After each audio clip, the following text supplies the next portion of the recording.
Bine v-am găsit, dragii mei din Zodia Rac, oriunde v-ați afla. Bine ați venit tuturor pe canalul meu Tarot Flor de Lotă. Numele meu este Nina, pentru cei care nu mă cunosc, și ca de obicei mă bucur să vă am alături la fiecare lectură. Azi voi face, așa cum v-am obișnuit, o lectură temporală, fără limită de timp, o lectură pe care voi să o puteți urmări oricând doriți sau atunci când apare în viața voastră.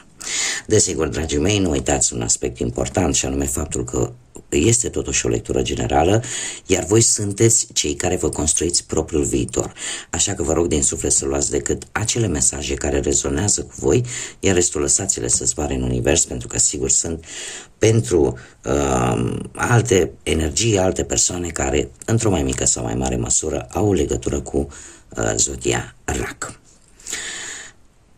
Desigur, toți cei care aveți Soare, Lună, Venus, Ascendentul sau oricare alt aspect astral important pentru voi din harta voastră natală și care are o legătură cu Zodia Rac, atunci această lectură este de asemenea și pentru voi. Și am ales să încep această lectură folosind această carte magică în care vreau să vedem care este energia voastră în acest moment în care voi urmăriți această lectură. Și haideți să o întrebăm care este energia, dragilor mei din Rac, în acest moment în care eu fac această lectură. Cântecul cristalului de cuarț. Da, vibrația cristalelor de cuarț sunt foarte cristaline, foarte clare, concise și favorabile.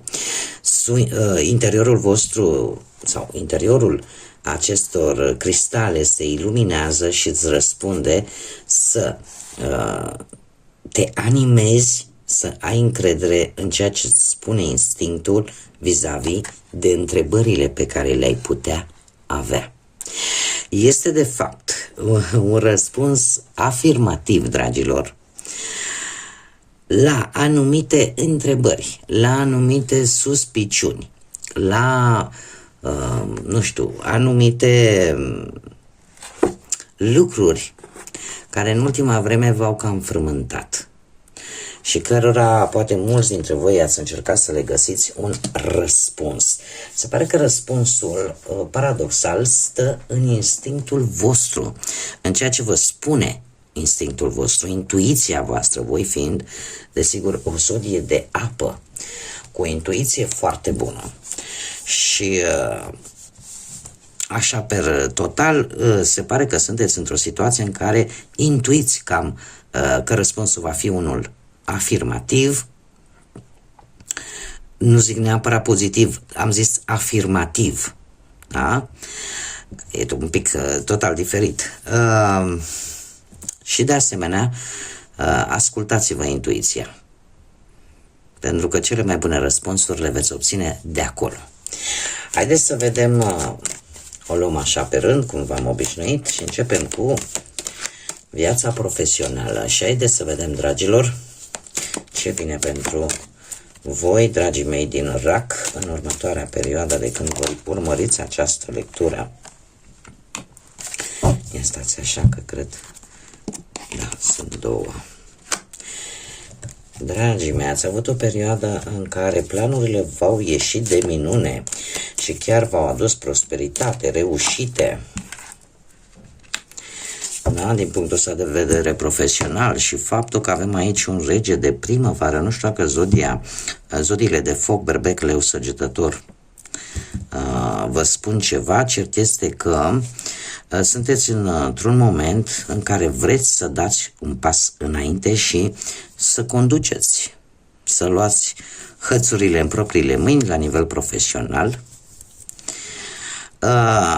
Sunteți foarte atenți și eu aș spune că, în general, planurile pe care voi le aveți pot avea reușită întotdeauna și atunci când vă mențineți, cum să spun eu, nu vă blocați pe ceva mic, pe ceva, cum să zic eu, când vedeți situația per ansamblu, Da? Nu când sunteți atenți decât la ceva anume, la un aspect anume, dintr-o situație care are legătură cu munca și cu viața voastră profesională.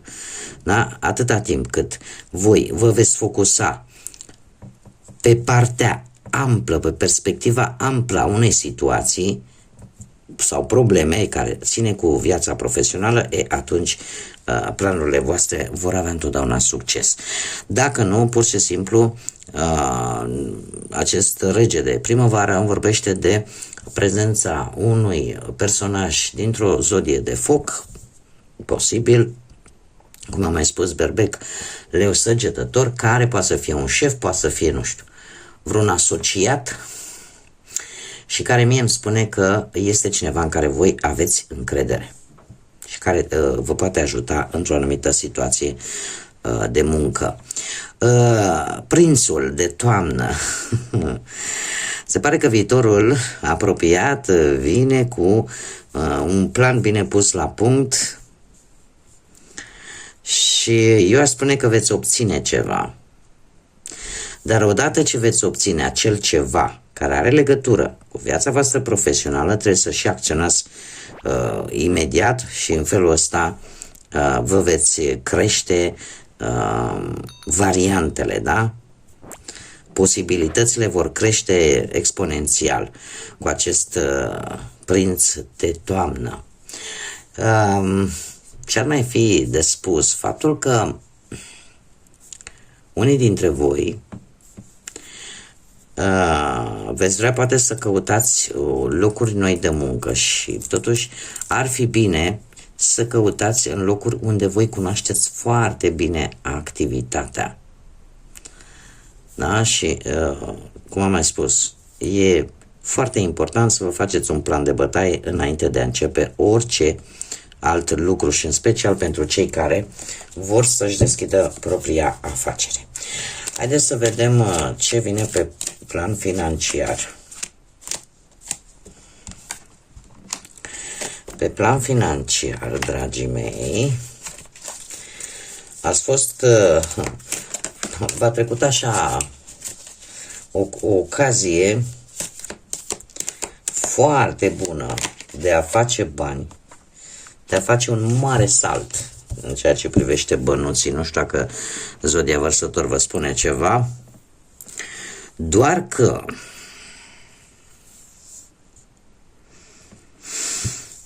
în acest moment sunteți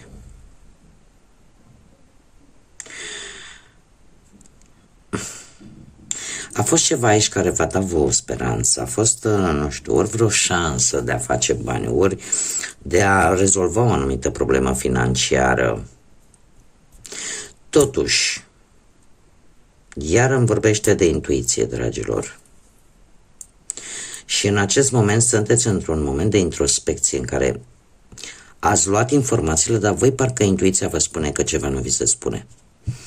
Că sunt informații care vi se ascund și lucrul ăsta vă face să aveți mai multă încredere în ce vă spune propriul vostru organism, mintea, acel eu interior, decât în ceea ce vă spune respectiva ofertă. Iar acest 6 de vară mie îmi spune că unii dintre voi, eu aș zice că ori această propunere relaționată cu banii să aibă legătură cu ceva din trecut sau cu un personaj din trecutul vostru, sau ar mai putea să fie o situație din trecut, legată, nu știu, de vreo moștenire, sau, nu știu, voi să încercați să vindeți poate obiecte de valoare vechi în viitorul apropiat. Să ajungeți la concluzia asta, să vreți să vindeți niște obiecte de valoare vechi, care au foarte mulți ani și care au o anumită valoare în ceea ce privește banii. Ce ar mai fi? Ar mai fi faptul că unii dintre voi chiar vreți să cereți probabil împrumut și nu ar fi rău dacă mai întâi ați apelat la prieteni, amici, cunoscuți, familie, înainte de a vă duce la prima bancă. Asta ar fi sfatul cărților. Haideți să vedem ce vine pentru voi, dragii mei, din rac, în dragoste, în viața asta de pereche, pentru cei care sunteți deja într-o pereche. Și se pare că ați avut o perioadă destul de anostă, ca să zic așa, sau destul de plictisitoare, într-un trecut nu foarte îndepărtat, în care lucrurile parcă nu se mai mișcau.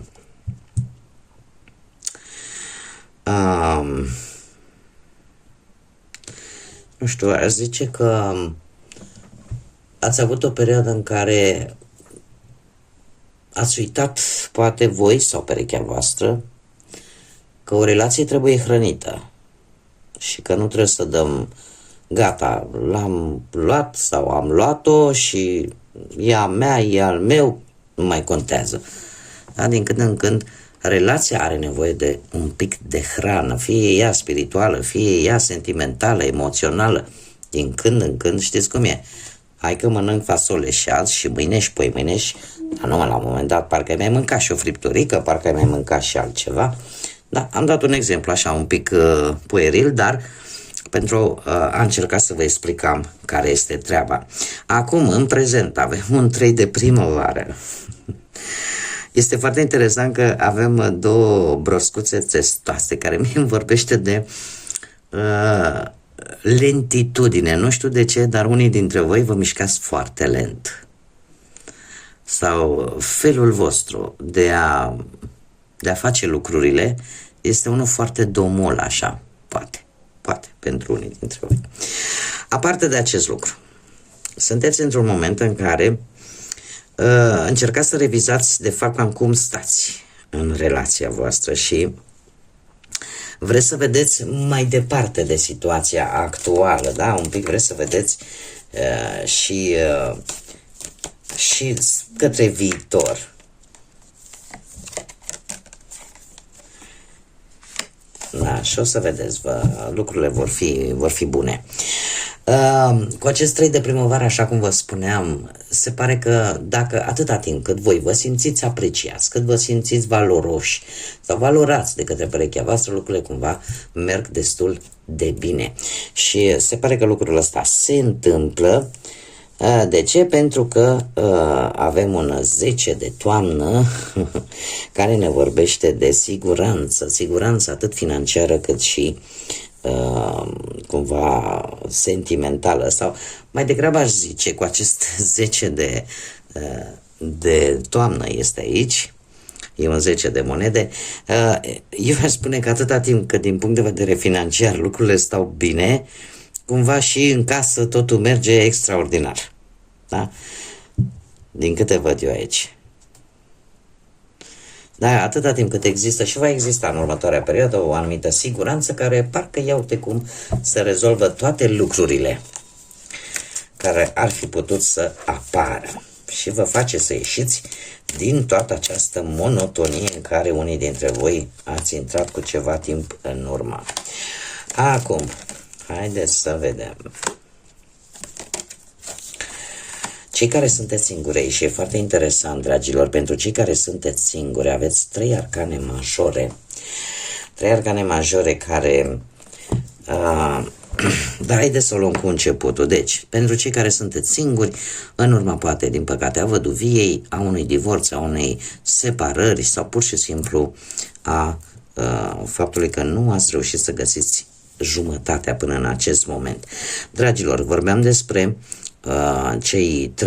cele 3 arcane majore, lucruri importante care au avut, sunt și vor avea loc în viața voastră. Avem aici egoul, mândria. Nu știu dacă zodia Capricorn vă spune ceva, dacă zodia... ce mai avem aici? Taur vă spune ceva. Dar cu ceva timp în urmă, cumva unii dintre voi v-ați simțit oarecum prinși într-o relație în care singurul lucru probabil care ar fi contat, probabil că erau banii sau anumite adicții. Cert este că pe voi lucrul ăsta v-a dat foarte mult înapoi și v-a făcut să gândiți foarte negativ și să gândiți, uite domne, cum pot să scap din această situație în care sunt. V-ați simțit oarecum prinși ca într-o capcană așa în relația respectivă. În prezent aveți parte de o trezire, dragilor. În prezent, chiar dacă voi vă simțiți ca și cum ați fi blocați, totuși se pare că există șansa prin intermediul unei persoane care poate sau nu să aibă legătură cu zodia Taur, care poate sau nu să fie chiar o persoană spirituală, să aibă legătură poate cu divinitatea în sensul, nu știu, poate chiar un preot sau cineva care în general dă sfaturi bune și are o înțelepciune aparte. Pentru că voi în acest moment priviți lucrurile un pic dintr-o perspectivă total diferită față de cum o priveați cu ceva timp în urmă. Și parcă acum lucrurile încep să aibă un sens și să vedeți de fapt de ce s-au întâmplat. Chiar dacă în acest moment tu te simți blocată, nu va fi pe o lungă perioadă de timp, dar lucrurile încet încep să se pună în mișcare în ceea ce privește viața voastră sentimentală. Iar faptul că în viitor avem această carte a Marelui Preot, aici avem unitatea, da?